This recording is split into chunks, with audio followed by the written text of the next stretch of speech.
Bueno, estamos analizando en tarjeta roja la situación económica actual que tiene esta administración en el primer mes de gobierno de Yamandu Orsi, lo que se ha dicho a lo largo de estos últimos días, después del Consejo de Ministros, después de esa reunión de Orsi con las bancadas del Frente Amplio, después de la comparecencia ayer de Gabriel Odone a la Comisión de Hacienda de las dos cámaras, en este caso en el anexo del Palacio Legislativo. Juan Ignacio, ¿para vos también está en duda alguna de las medidas que ha anunciado el gobierno con esta situación y con estas declaraciones? Sí, por supuesto. A ver, hay que entender que cuanto más gasto haya, más se puede comprometer a las cuentas y una solvencia a mediano plazo puede que no exista. Todo esto comprendido en tanto el resto del gabinete ministerial pueda comprender qué es lo que el ministro de Economía plantea para que esto sea solvente. Caso contrario, va a ser un descontrol total y los déficits van a aumentar estrepitosamente. Vamos a tener una toma de deuda gigantesca para poder solventar estas promesas que se están haciendo pre-campaña y bueno, ahora siendo gobierno. Vos, Emiliano, ¿qué pensás? En el mismo alineamiento que el ministro Odone, trazar una senda de estabilidad para favorecer para tratar de terminar con este déficit fiscal que ya llevamos varios años viendo que no se puede combatir, tratando de mediar el ajuste, ¿no? Viendo de qué manera se da, tratando de administrar de una buena manera el gasto, que es algo que en estos 5 años no pudimos ver, y también entendiendo, hoy lo traía al principio, también entendiendo que este tipo de cuestiones no solo se analizan en términos numéricos, sino también en lo que vive la gente en el día a día, en el territorio. Bueno, yendo al territorio, viendo los programas que caen del Estado al territorio para trabajar con las poblaciones más vulnerables, viendo los recortes, dónde se hacen esos recortes. Y allí vimos que en realidad en estos 5 años no hubo realmente una atención ni primaria ni secundaria a las poblaciones que requerían de la ayuda del Estado. Y bueno, pensando en que este gobierno podrá restaurarlas y fortalecer evidentemente estos lazos entre el Estado y la ciudadanía. Hay otro compromiso también que ayer se lo consultábamos al ministro y que tiene que ver un poco con lo que estás diciendo vos ahora, Emiliano, que es la instalación del diálogo social. Esto también va a repercutir en la caja del gobierno. ¿Cómo va a afrontar el Ministerio de Economía ante una situación fiscal compleja como la que dice Odone? Situaciones en las cuales se va a rediscutir no solamente lo que tiene que ver con la seguridad social, sino todo el sistema, en este caso, que involucra precisamente situaciones, por ejemplo, de vulnerabilidad desde el punto de vista de la pobreza, situaciones también, por ejemplo, de la atención, de la atención asistencial, en fin, otros temas que hacen también al sistema de seguridad. ¿Vos cómo lo ves a eso, Gonzalo? Y una gran hipocresía del Frente Amplio, porque ahora se quejan hablando de la seguridad social, ¿no?, de la situación de la caja de los profesionales, y el gobierno anterior, el oficialismo, le presentó al Parlamento un proyecto de ley para mejorar y para sanear la caja de profesionales y el Frente Amplio no la votó. Ahora crea otro proyecto el Frente Amplio. Bueno, ahora sí, claro, gobierno, obviamente, ¿no? Pero ahora se preocupan y plantean otro proyecto y en su momento no acompañaron o no quisieron tratar de sanearlo en su momento. Así como también, a no olvidar que el Frente Amplio durante la pandemia le pedía al gobierno anterior un aumento del gasto en diversas áreas para poder llevar adelante la crisis sanitaria, y ahora está diciendo que el gasto fue excesivo del gobierno de la calle Pou. Entonces, pedían aumento de gasto y ahora están criticando el gasto. Y sí, por supuesto, Gonzalo, porque el tema no es solamente cuánto gastás, sino cómo gastás y cómo haces eficiente ese gasto. Cuando la gente está en situación de vulnerabilidad, el gobierno no gastó y después resulta que las cuentas públicas dicen que gastaste más. ¿Dónde está esa plata? ¿Y quiénes se beneficiaron en estos 5 años? Y los sectores más altos de la sociedad. Lo muestran la distribución del ingreso de nuestro país en los últimos 5 años. Por lo tanto, el gobierno gastó más, gastó peor y gastó con las prioridades mal puestas. Porque hoy en día los deciles más altos de nuestra sociedad tienen mayores ingresos y mejores condiciones de vida, y los deciles más bajos de nuestra sociedad tienen peores condiciones de vida y peores ingresos. Capaz con que si lo más preguntás, déficit fiscal. Preguntale a los ciudadanos del Cerro que tienen un hospital. Lo pedían por 40 años, pidieron un hospital. Sí, igual fueron a criticar, ¿no? Porque estuve igual. La semana pasada recorriendo los Teníamos a la Cerro. ministra ahora actual de Vivienda, Silvia Cario, con una pancarta criticando al gobierno en un lugar en donde no había un hospital. Llegaron los cirujanos porque lo inauguraron sin médicos ese hospital. Ese es el gobierno perdón, que pero no ahora estamos hablando de demagogia de casos puntuales, sino estamos hablando de los números macro del gobierno. No, porque los si no, números podríamos macro hablar del de todos los Frente logros del Amplio. Frente Amplio de los 15 años de gobierno, y la discusión dejaría los de de dar Falcos, bastante por sentido. ejemplo, de $800 millones en ANCAP que hubo que tapar en una madrugada en el Parlamento, ¿no? Llegamos a ANCAP, ¿querés decir Venezuela, Gonza? Creo que ganamos la discusión. Estamos hablando de números. Estamos hablando de números. Estamos hablando de números de gobierno. gestiones del Frente Amplio que tuvieron que tapar horrores de la gestión del Frente Amplio. Claramente hubieron errores, estamos hablando de los números macro de los gobiernos y de cómo queda la condición de vida de la gente. El Frente Amplio se dedicó a bajar la pobreza, a crear puestos de trabajo y que haya crecimiento económico, y el Partido Nacional vino prometiendo. ¿Dónde bajaron la pobreza? Se aumentó. ¿Dónde crearon los 15 años de de gobierno del Frente trabajo? Amplio se bajó muchísimo. ¿Dónde crearon puestos de trabajo si destruyeron 50.000 en 200.000 puestos de trabajo se crearon en los gobiernos Frente Amplistas. Bien. Nosotros tuvimos 5 años nomás y creamos 100.000 puestos de trabajo. Sí, capaz que si la gente nos daba una oportunidad podíamos haber creado un poco más. ¿Y dónde los crearon y cómo los crearon? Hubo muchísima gente que hoy en día ¿Qué está... son todos? ¿CEO de empresas? ¿Los 100.000 puestos de trabajo? No, claramente No, no, estamos lejísimos de eso. No, y por eso te digo. O sea, son Ustedes gente que beneficiaron a los necesitaba CEO de laburo y tiene empresas laburo. para que la gente que estaba más desfavorecida gane cada vez menos. Ok. Bueno, vamos a ver qué piensa la gente, porque obviamente nosotros preguntábamos en Instagram, estábamos preguntando sobre, bueno, cuál era el balance de la gestión que se hacía de esta administración. Y bueno, aquí la gente ya está opinando. A ver, acá tengo, por ejemplo, a KRDD, porque vamos a decir así, no tiene nombre. Dice, con sus altibajos, pero en general se dejó una base lo suficientemente fuerte. Esto estamos haciendo un análisis de la gestión en economía de la pasada administración, a cargo de Azucena Arbeleche. Mabel dice regular, Blanco dice excelente gestión, Ismael dice Obvio. pésima, Sebastián Cabeza González dice lo peor que no pasó en la historia, Paz Figarola dice menos en materia de seguridad, en el resto supieron estar a la altura. Sebastián dice creo que Luis Alberto Lacalle fue el mejor presidente que ha tenido el Uruguay hasta ahora. Niti dice el despilfarro del Frente Amplio y la pandemia, eso tuvo que pagar el gobierno de Lacalle Pou y salió con números que no van a superar. Por acá dice, se olvidan de 3 años de pandemia, el Frente Amplio no tiene equipo para superar esos números, tampoco le importa. Malena dice, ojalá en vez de criticar logren superar esos números. No sucedió durante los gobiernos del Frente Amplio hasta ahora.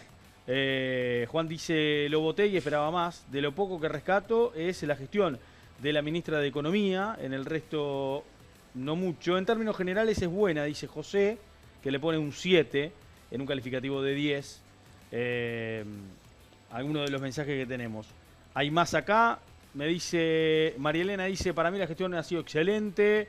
Ped Matro dice, para mí fue muy buena teniendo en cuenta la situación de la región. El Canario dice, soy colorado, pero el mejor presidente por lejos ha sido Luis Lacalle Pou. Santiago dice, la mejor posible, un líder que se hizo cargo. 50% de los votantes vota con resentimiento en este país.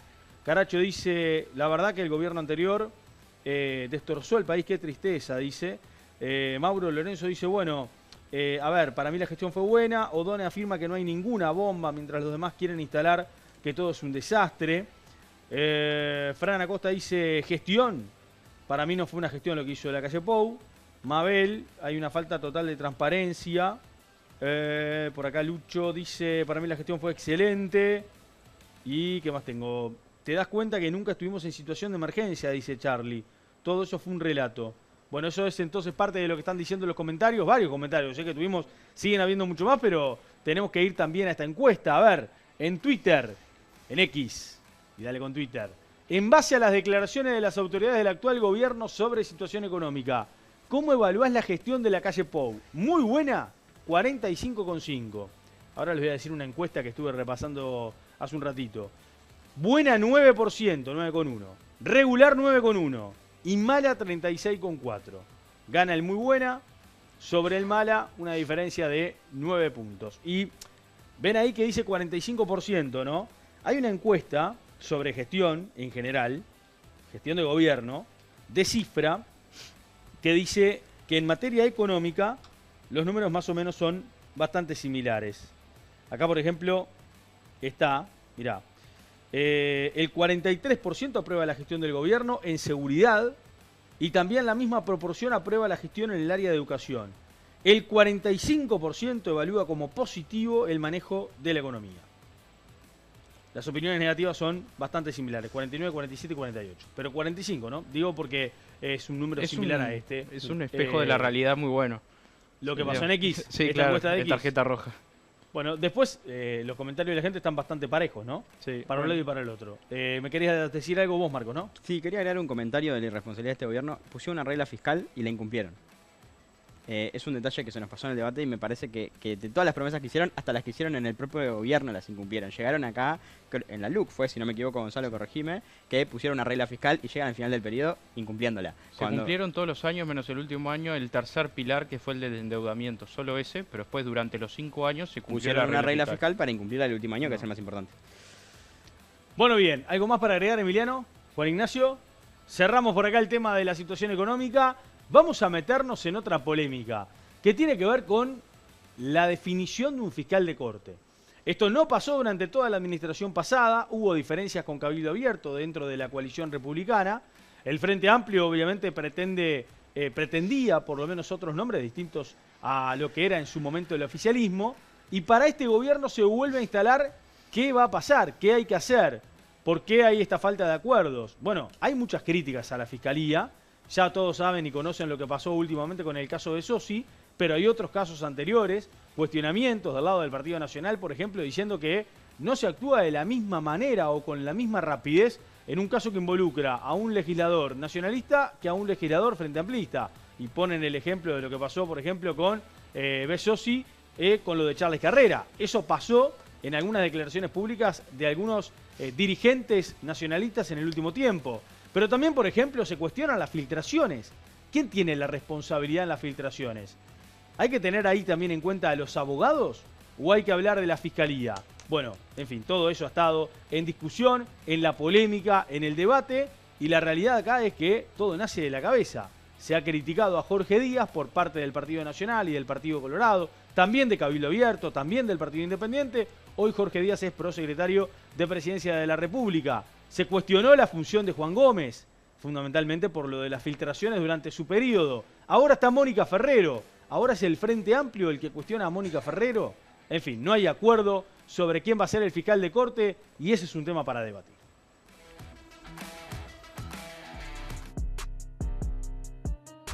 Desde octubre de 2021, la Fiscalía de Uruguay está acéfala. Con la renuncia del doctor Jorge Díaz, comenzaron una serie de reemplazos e interinatos que se extienden hasta el día de hoy. La Asociación de Fiscales indicó que esta situación afecta a la institución y al Estado. En los últimos días, Presidencia de la República tomó la decisión política de negociar con la oposición la designación de un nuevo fiscal de corte y procurador general de la Nación, y que en ese acuerdo también incluya la renovación de vacantes en la Suprema Corte de Justicia y en el Tribunal de lo Contencioso Administrativo.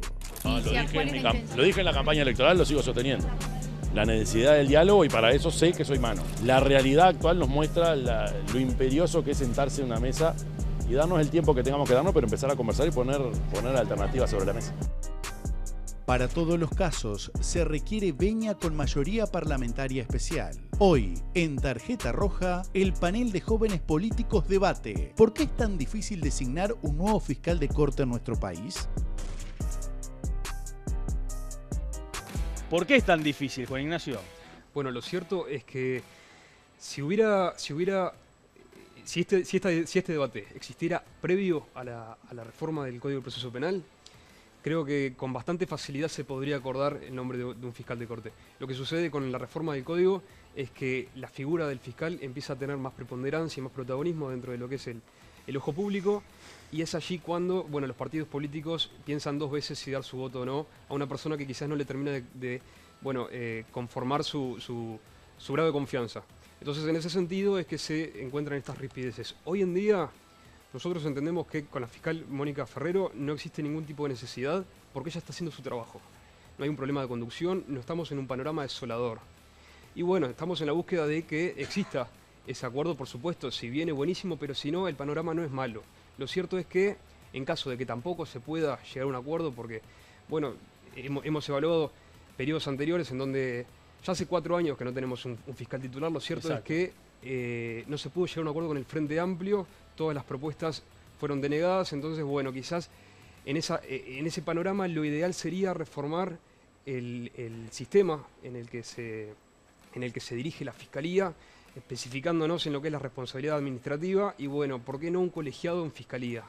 Tener esto que tiene la Suprema Corte de Justicia, el Tribunal de lo Contencioso Administrativo, y bueno, de esta forma poder, en principio, brindar garantías para todas las partes y poder despersonalizar a los miembros de esta fiscalía. Es una propuesta que también manejó Cabildo Abierto en su momento. ¿Comparten eso? En realidad fue iniciativa del Partido Colorado en su momento. El año pasado generó mayor debate público. Lo cierto es que como estamos en un año electoral, no fue posible debatirlo en demasía porque un cargo en época electoral no se puede creer. Lo de Mónica Ferrero lo manejó también Andrés Ojeda la semana pasada, después de este acto donde escuchábamos recién al presidente de la República, el de 40 años de democracia en la casa del Partido Colorado. Ojeda decía que, bueno, hoy Mónica Ferrero viene haciendo una función correcta, y yo de hecho se lo pregunto, si en realidad él cree que puede ser candidata a poder proponer por parte, en este caso, del Partido Colorado como una opción para que mantenga su cargo en la Fiscalía, pero en este caso como fiscal de corte y no como subrogante como el que tiene Mónica Ferrero. Y dijo, bueno, eso habrá que analizarlo más adelante, y también habrá que hablarlo personalmente con Ferrero. Emiliano, ¿vos qué pensás?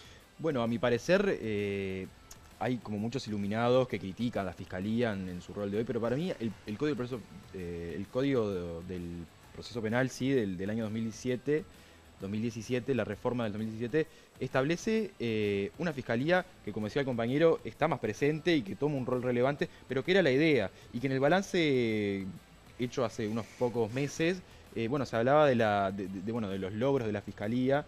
Bueno, hoy en día todas las denuncias pasan por fiscalía, cosa que antes no pasaba. Solo el 40% llegaba al Poder Judicial. No sé, bueno, las personas que están en las cárceles, hoy el 70% tiene sus condenas, anteriormente solamente el 7%. Entonces soy como un claro defensor de la Fiscalía. Pero más allá de esto, creo que hay que empezar a escuchar.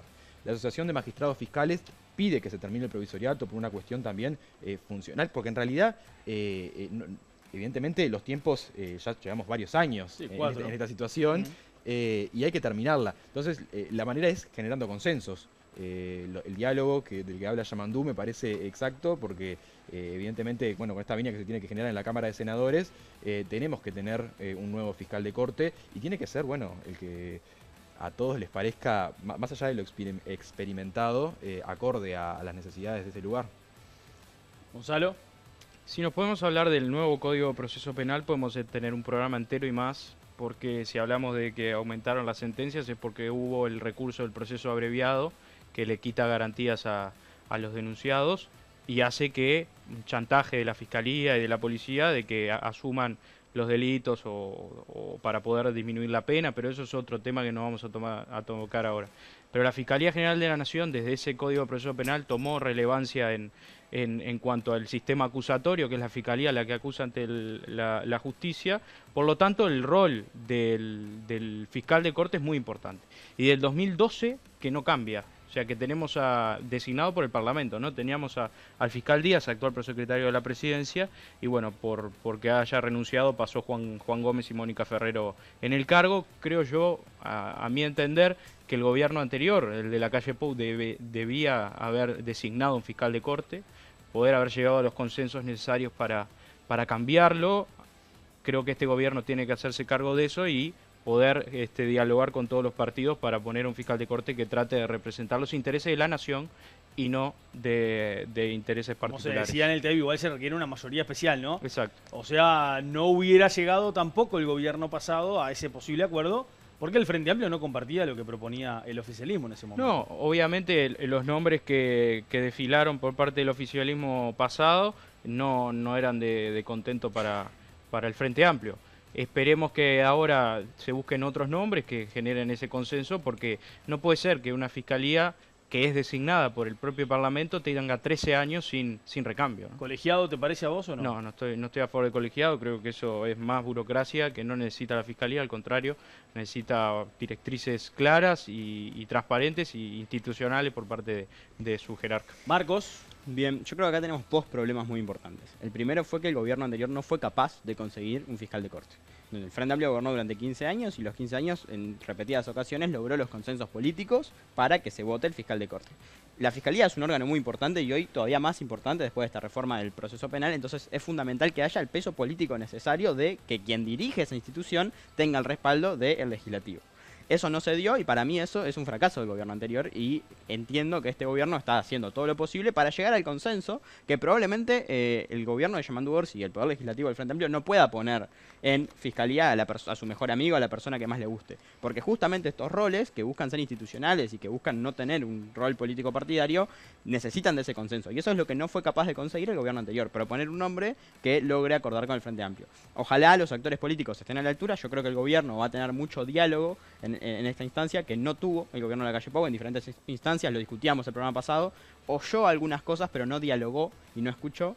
Y lo otro que me preocupa muchísimo y me parece muy grave cuando hablamos de fiscalía es el ataque constante que están dedicados a hacer los dirigentes del Partido Nacional, sobre todo sus principales senadores, a la Fiscalía de la Nación. Es muy difícil sentarnos a discutir con seriedad, con altura, con responsabilidad republicana sobre la Fiscalía cuando vos tenés a tus principales dirigentes criticándola constantemente, adjetivándola con cosas espantosas, como pudo hacer García, e inclusive usando el homenaje de uno de los hombres más defensores de la República, como era Wilson Ferreira Lunate, para salir a pegarle a las instituciones, como hizo Jorge Gandini. Me parece que eso es inadmisible y que el Partido Nacional debería rever su postura institucional, porque hasta el expresidente de su honorable directorio se dedicaba a apretar a fiscales y tratar de hacer tramoyos. Ya sabemos que hay algunas relaciones ahí que no están muy bien. Creo que el Partido Nacional debería revisar su relación con la justicia y su relación con la institucionalidad de la Fiscalía para poder estar a la altura de esta discusión. Gonzalo, te tocó el timbre, Sí. Marcos, me ¿Quién parece dice, ahí. ¿En dónde está escrito o está mal criticar las instituciones? Si son mancilladas por las personas que las ocupan. O sea, yo no veo mal que se critiquen las instituciones, porque las instituciones no pueden ser inmutables. O sea, si hay algo que no está funcionando o genera ruido para cierta parte de la población o de actores políticos, es necesario generar otro consenso para modificarlas. Pero eso de, la Fiscalía no la podemos criticar, o a la justicia no podemos criticar a los jueces porque son como semidioses que tienen la verdad relevada. No, son personas que se pueden equivocar, personas que tienen juicio a la hora de aplicar sus veredictos o demás, y más la Fiscalía, que es un órgano del gobierno, ¿no? Que toma el rol de ser el que presenta ante la justicia los casos y las acusaciones. O sea, yo no creo que ese discurso que usa el Frente Amplio de qué horrible que estén criticando a la Fiscalía, a las instituciones, no, creo que es necesario hacerlo para no generar este continuismo en el cual hay mucha gente que está inmersa ahí, que filtra información, que ha cooptado la Fiscalía con un rol político militante, y hay que decirlo, no está mal decirlo. O sea, si es así, digámoslo, porque yo no me voy a callar la boca cuando veo varias flagrancias de militancia política dentro de la Fiscalía. Bueno. La fiscal del caso de Besosi hace 5 años posteaba cosas, horrores en contra del Partido Nacional, y ahora anda diciendo que le hackearon el Facebook. O sea, de verdad, que nunca hizo esas publicaciones. Por favor, nos está tomando el pelo, y eso lo voy a decir acá, no me voy a callar porque sea fiscal de la Nación. ¿Quién se piensan que son? Bueno, me tengo que ir a la pausa, nos quedamos sin tiempo. Me queda una pregunta que en realidad tiene razón Gonzalo, ¿no? Es un tema para debatir próximamente, y es, en este marco, en este contexto de que no hay acuerdo por un fiscal de corte hace años, ¿están dadas las condiciones para cambiar el Código de Proceso Penal?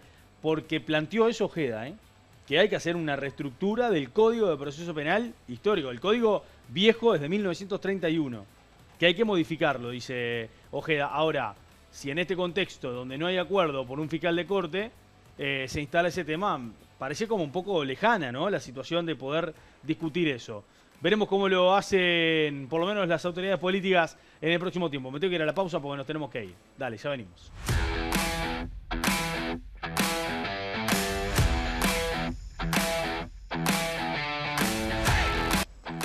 Bueno, estamos llegando al final, un lindo programa, debate de economía, debate de la situación actual de la economía, debate sobre esto del fiscal de corte, la falta de acuerdos que hay políticos hace mucho tiempo, en fin. Y ahora estamos empezando abril, nada más y nada menos, 3 de abril, estamos a nada, queda un mes, poquito menos de un mes y una semana, poquito más de un mes debe decir, para las elecciones departamentales. Y ese tema se va a instalar también aquí en Tarjeta Roja. ¿Cómo la pasaste, Juan Ignacio? Bueno, muy bien, muchísimas gracias por invitarme y abrazarme con calidad, porque la verdad la pasé muy bien. Muchas gracias. Bien. ¿Tenés a alguien para mandarle saludos en Salto? ¿Te está terminando? A mi mamá. Le mando un beso grande. Muy bien, un beso para la madre, Juan Ignacio. Mandarle un saludo a Diego Ribeiro, que no viene nunca ahora porque pasó a ser padre. Un saludo para Diego Ribeiro. ¿Qué más me querés decir? No, Gonzalo? Aprovechar para lamentar el fallecimiento de Juan Andrés Ramírez en la madrugada de hoy. Sí, y del Partido Nacional le mandamos un saludo a su familia. Exacto, nos sumamos todos a ese saludo de Juan Andrés Ramírez, quien falleció esta mañana, y obviamente genera también un dolor en la política toda, ¿no? de nuestro país y más allá de los colores, de los tintes o de los nombres políticos. Gracias, chiquilines. ¿Algo más para decir, Marcos? Un placer, como siempre, sumarme al saludo de Gonza a la familia. Y... Emiliano. Sumarme al saludo también. Bien, impecable. Nos hacemos también eco de ese saludo y nos vamos. Volvemos el jueves que viene aquí en Tarjeta Roja.